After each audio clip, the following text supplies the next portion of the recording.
tiempo, ya estamos de regreso. Vamos directo con Rodrigo Castillo, abogado, decía, director académico del Magíster en Regulación Económica de la Universidad Adolfo Ibáñez y expresidente de la Asociación de Empresas Eléctricas. Tema, por cierto, obligado esta semana, el alza en las cuentas de la luz. Rodrigo, ¿cómo estás? Gracias por estar con nosotros. Hola Mirna, aquí en mi casa, tú sabes que esta es mi casa, así que encantado de Maravilloso, estar pues. una vez más con ustedes. Así es, te robamos de, ¿cómo se le llama? ¿Cómo es Corea del el Centro, podcast? Corea Sí, del que me Centro con encanta, con Iván Juntos y Weissman. Revueltos, con Iván Corea Weissman del y la Centro. Fran Castillo. Totalmente. Oiga, ya, Rodrigo, tenemos que aprovechar tus conocimientos en el tema. Yo lo primero que te quiero preguntar es lo siguiente. Una pregunta que puede resultar obvia, pero hagámosla igual. No hay malas preguntas. Realmente, exactamente, pero realmente, ¿era inevitable el escenario que vamos a enfrentar ahora con las próximas cuentas de la luz? Sí, la respuesta era inevitable en el sentido que, para de nuevo hacer un poco de memoria, lo importante es entender que la energía eléctrica en Chile hoy cuesta mucho más cara que hace 5 años cuando se congeló. Esa es la realidad y cuesta mucho más cara básicamente por tres factores. El primer lugar es porque todavía estamos arrastrando contratos caros de la época pre-renovable, que todavía están vigentes, especialmente contratos basados en energías fósiles que están a su vez muchos de ellos indexados a combustibles fósiles y por lo tanto en los últimos 5 años esos combustibles, producto de la guerra con Ucrania y todo lo que conocemos, han experimentado alzas muy significativas. En segundo lugar, porque como sabemos, estos contratos están expresados en dólares y los dólares en el año 19 no se parecen en nada a los que tenemos en el año 2024.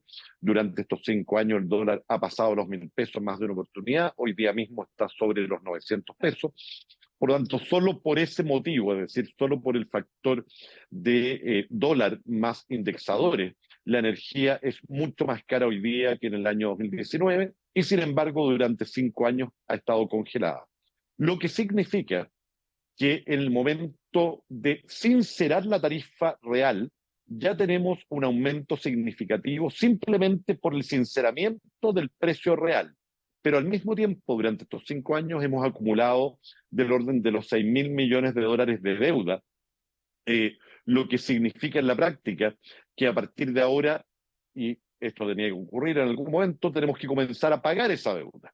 La nueva ley establece una manera de pagarla que es en muchos años, de forma tal de que el factor de pago sea el menor posible, pero desgraciadamente el pecado original, digamos, fue haber congelado las tarifas en su momento y haber acumulado 5 años de aumentos de tarifas no sincerados y 5 años de deuda que hoy día nos vemos obligados a comenzar a sincerar de un momento a otro. Así que a tu pregunta la respuesta es sí, desgraciadamente era bastante inevitable. Ya, ahora, ¿qué ocurre? Uno tiene que siempre hacer contexto porque es distinto leer el diario con el diario del lunes es distinto a leerlo el viernes, ¿no es Así así? es. Entonces ahora, claro, ahora tenemos una situación, todos somos, o en otras palabras, todos somos generales después de la batalla. Pero ¿cuál es el punto? Había una situación política muy compleja en 2019, no olvidemos que 30 pesos, uno dirá, ay, Así pero no es. fueron los 30 pesos, pero fueron también los 30 No, no, pesos. no, Mira, pero, y de pero hecho, siempre hay algo, los 30 pesos. ese fue el Eso. juicio que se hizo en el año 19, y yo estoy de acuerdo en que esto se hizo entre octubre y noviembre del año 19, es decir, estamos hablando de momentos de pleno estallido, y en ese momento se establecía la necesidad de un aumento de cerca del 10% de las tarifas eléctricas.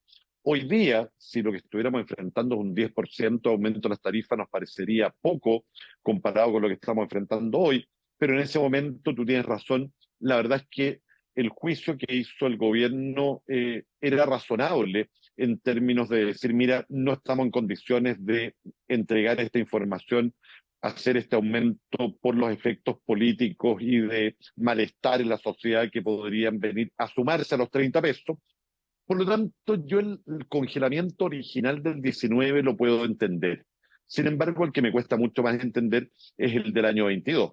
El año 22 correspondía a comenzar este sinceramiento de las tarifas, y en lugar de eso se volvieron a congelar las tarifas del año 22, generando la situación que tenemos hoy día. Ese del 22 ya me cuesta mucho más entenderlo.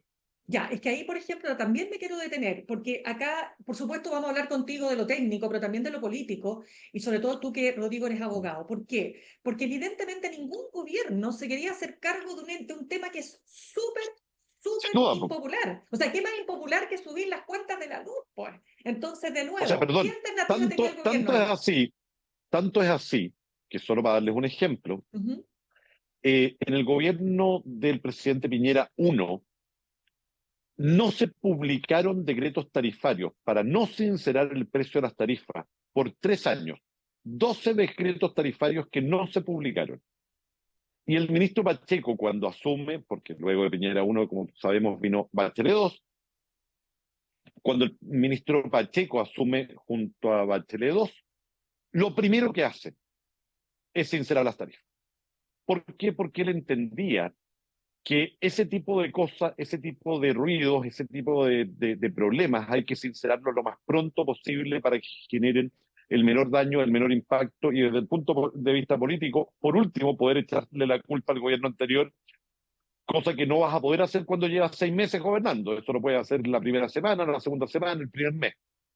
Yo tengo la impresión de que en este caso debió haberse hecho algo parecido, es decir, todos entendemos que políticamente no es grato, pero justamente cuando un gobierno está partiendo y mientras más pronto esté partiendo, es cuando está en mejores condiciones para poder sincerar una mala noticia como esta. Por lo tanto, insisto, yo creo que la ley del 22 no fue una buena idea, pero ya está, ya fue, y hoy día lo que tenemos es una tercera ley que vino a sustituir la ley del 22, que corrige algunos errores que tuvo, en mi opinión, la ley del 22, que la hacía más mala que la actual. Y a partir de ahora, efectivamente, no quedará otra que comenzar a sincerar la realidad para los clientes, la cual, como tú has dicho, es muy, muy ruda.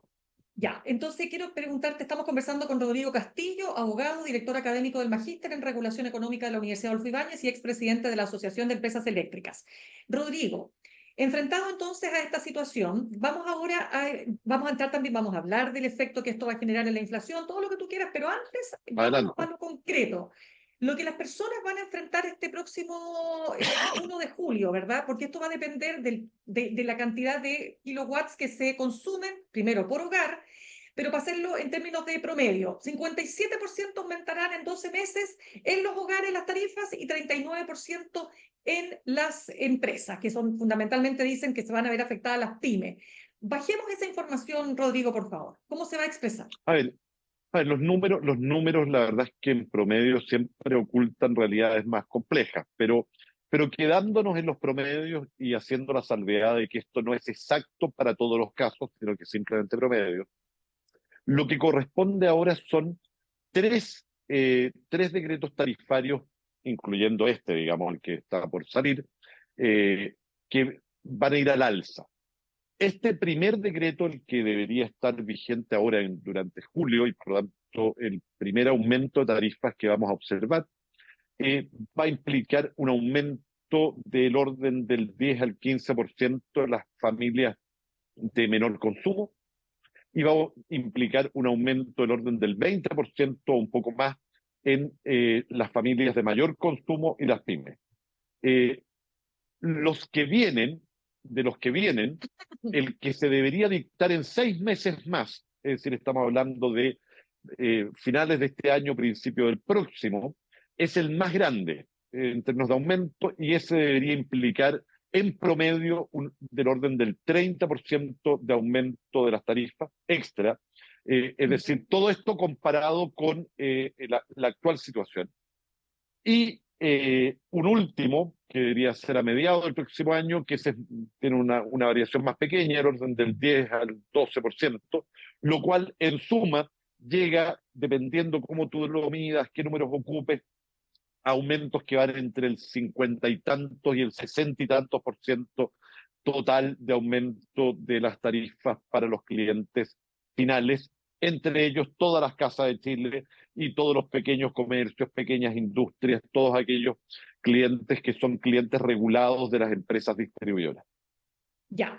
Ahora, ¿qué es lo que ocurre? Esta ley que tú dices que se aprobó en, o sea, que se aprobó en abril pasado, fíjate, para que las personas que nos están viendo hasta ahora sepan de qué estamos hablando, porque este es un tema que todos estamos, yo estoy aprendiendo. Resulta que si no se hubiese aprobado esa ley, el alza sería de Así 150%. es, ¿No es así? así es. Yo en eso, sí, tal cual. Por eso yo digo que esta ley vino a corregir algunos problemas que tenía la ley anterior. La ley del 22 tenía un gran problema, y es que establecía un subsidio cruzado muy grande entre los clientes que tenían un consumo de 500 kilos o más. Y para que se entienda en la casa qué significa 500 kilos, 500 kilos es el consumo de una casa de 4 o 5 integrantes, clase media, media alta, digamos. O sea, no estamos hablando aquí de una empresa, una industria. 500 kilos es, como te digo, una cuenta de 50, 60 lucas, para decirlo en castellano, digamos, no una cuenta de 500.000 pesos. En ese segmento de los 500 kilos o más, como digo, está la clase media y están todas las pequeñas pymes, los almacenes, las botillerías, las panaderías, etcétera, para quienes esto es un factor productivo. Para ese segmento, para ese segmento de 500 kilos o más, íbamos a tener dos decretos tarifarios, cada uno de los cuales iba a implicar prácticamente duplicar la tarifa. Es decir, habría superado el aumento de 150% en un periodo de un año. Y en desmedro de eso, o en beneficio, aquellos clientes de menor consumo, los de 200 kilos o más, hubieran experimentado un aumento algo menor porque habrían sido subsidiados por este segmento que, comillas, era considerado rico, pero que en realidad de rico no tenía nada. Eso es lo que se corrige con la ley actual, en que se elimina este subsidio cruzado y en su lugar se establece un subsidio directo con fondos públicos para las familias más vulnerables. Se establece para el 40% de las familias más vulnerables. Yo ya lo dije en una entrevista en la semana pasada, creo que se queda corto el segmento, creo que yo soy un partidario de la focalización, pero creo que en un tema como este, el 40% más vulnerable queda corto en la focalización. Yo diría que el 60% debería ser, de algún modo, el estándar de focalización entre los más pobres, porque entre el 40 y el 60% de las personas más pobres en Chile todavía hay gente muy pobre. Por lo tanto, insisto, creo que eso es re importante. Y además, por una cuestión política, hay ya voces que llaman a volver a congelar las tarifas, es decir, suspender la aplicación de esta ley. Eso cuesta 100 millones de dólares por mes, porque ya tenemos una deuda de 6.000 millones de dólares que va a ir incrementándose en 100 millones de dólares cada mes. En cambio, duplicar el subsidio que existe, que hoy día está contemplado en la ley, cuesta 100 millones de dólares, pero en el año. Por lo tanto, tengo la impresión de que desde el punto de vista político, desde el punto de vista de la reacción de la opinión pública y de la política pública, lo que correspondería sería estar discutiendo cómo allegar más recursos para aumentar el subsidio, más que estar pensando en volver a patear el problema, lo cual solo incrementaría el problema, no solo no lo solucionaría, sino que lo empeoraría. Ya.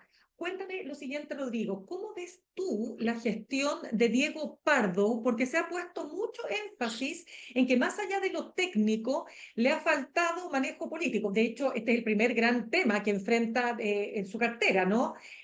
¿Tú coincides en algo? Además, se trenzó ahí en una discusión con el Banco Central, porque dice que el Banco Central debió haber integrado el efecto que esto iba a tener, ¿no es cierto?, en la inflación y lo viene integrando ahora. Bueno, para cerrar, Rosana Costa, presidenta del Banco Central, dice: nosotros tenemos una autonomía, tenemos nuestra propia manera de medirlo, no al lugar a la crítica de Pardo. ¿Cómo lo ves tú? A ver, tú me haces dos preguntas en una. ¿Cómo veo la gestión del ministro Pardo y qué opino de este conflicto con el Banco Central? Déjame quedarme con lo segundo, que es más fácil de Vamos, responder. vamos. En esto, Diego Pardo tiene absolutamente toda la razón. De hecho, él está reculando en el último tiempo porque obviamente no es agradable para un ministro sectorial estar peleando con el Banco Central. Por lo tanto, me parece prudente que él recule y trate de salir del tema. Pero Pardo tiene toda la razón. A ver, la ley del 22, que es la que tú acabas de mencionar, primero habría implicado aumentos más significativos de la tarifa. Por lo tanto, los efectos en inflación hubieran sido al menos los mismos o mayores. La presidenta del Banco Central ha dicho, pero es que no teníamos datos oficiales. Yo no puedo entender cómo no tenían datos oficiales si la ley del 22, a diferencia de la actual, no solo estuvo vigente durante 2 años, se dictaron todos los informes técnicos de la CNE e incluso se alcanzó a dictar un decreto tarifario que era el primero que sinceraba tarifas. Por lo tanto, simplemente al Banco Central se le pasó. Y hoy día inventan excusas de cualquier tipo, pero simplemente se les pasó. Ya.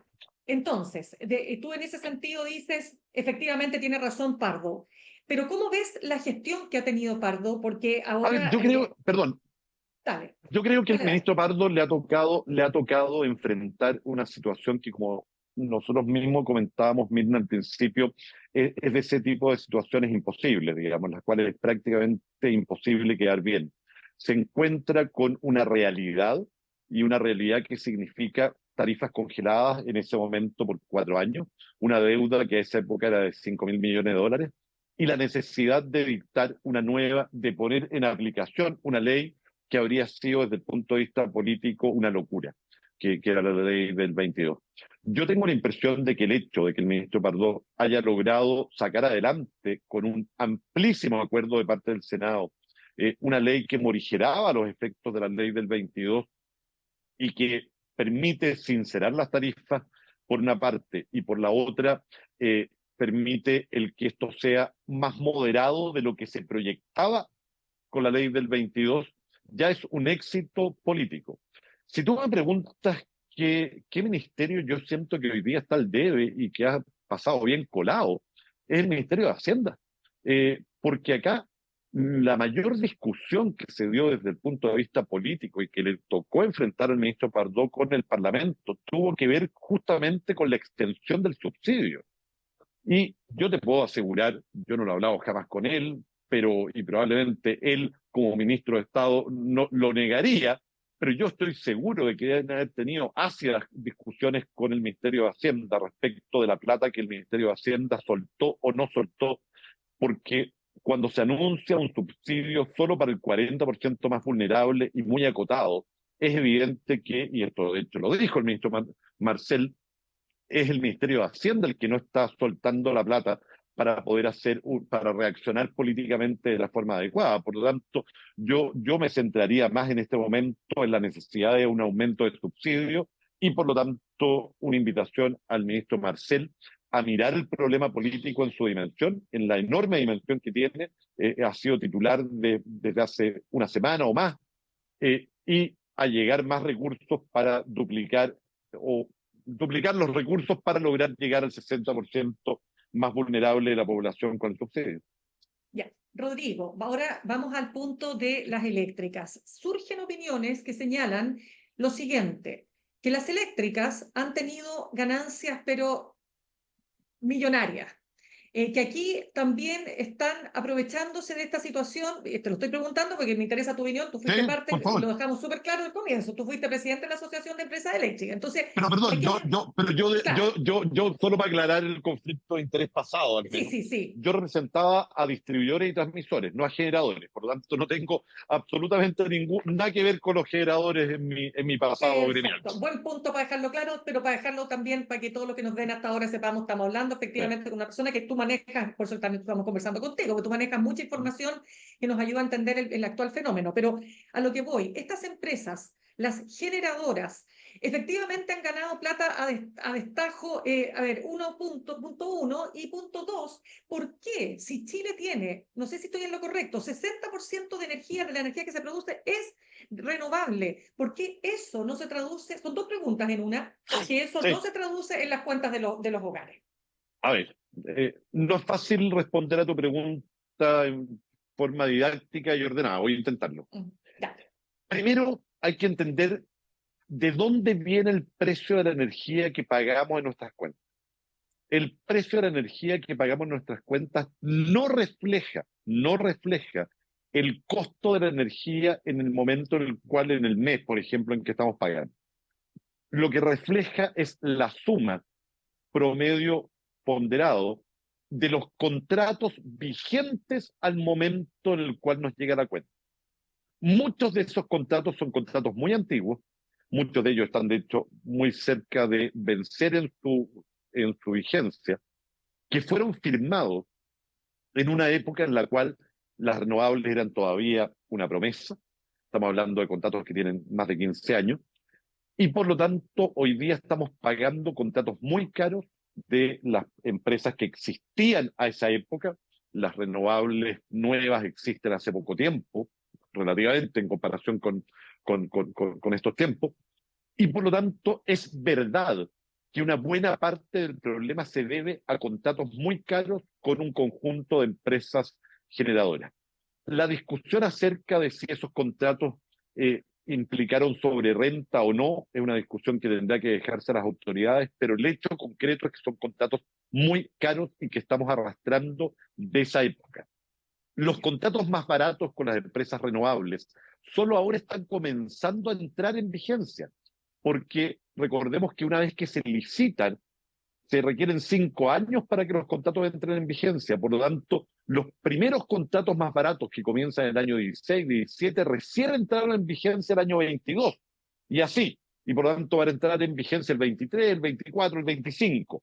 Y por su parte, los contratos más caros van a dejar de estar vigentes a partir del año 24, 25, 26, etcétera. Entonces, ese es el motivo por el cual las tarifas en Chile todavía no reflejan el costo real que está dado por los menores costos de las energías renovables. Pero agreguémosle a esto el que hoy día, producto de problemas de transmisión, de congestiones en las redes de transmisión, una buena parte de las energías renovables baratas que se generan en la zona norte del país, que es donde hay mayor cantidad de recursos renovables, la estamos perdiendo, la estamos botando por nuestra incapacidad de traer esa energía desde la zona norte hacia la zona centro-sur del país por falta de líneas de transmisión, lo cual evidentemente es un desafío mayor. Y en tercer lugar hay un otro factor que hoy día está encareciendo el costo de la energía para todos y que tiene que ver con algo que es bien contraintuitivo: los pequeños medios de generación distribuida. Estos pequeños medios de generación distribuida que cuando comienzan a incentivarse en el año 2004, hace 20 años atrás, eran anecdóticos, eran pequeñas pymes intentando desarrollar pequeños proyectos, hoy día representan del orden de 3.000 megas para una demanda total máxima del sistema de 10.000 megas, o sea, cerca del 30% en algunos horarios.